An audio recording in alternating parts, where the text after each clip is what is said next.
I believe that God wants to show you a mirror of who you are, but you've got to stop looking in the rear view of who you used to be.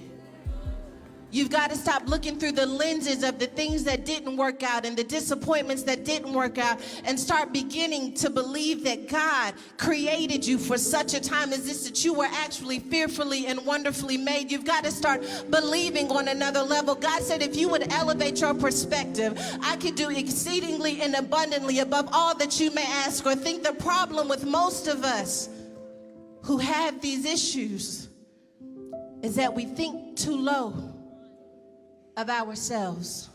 You think that your healing will come with 1 degree or 1 relationship, 1 thing that'll be exceedingly and abundantly enough for me. And God says, what I have for you is so much greater than fixing that 1 little thing in your past.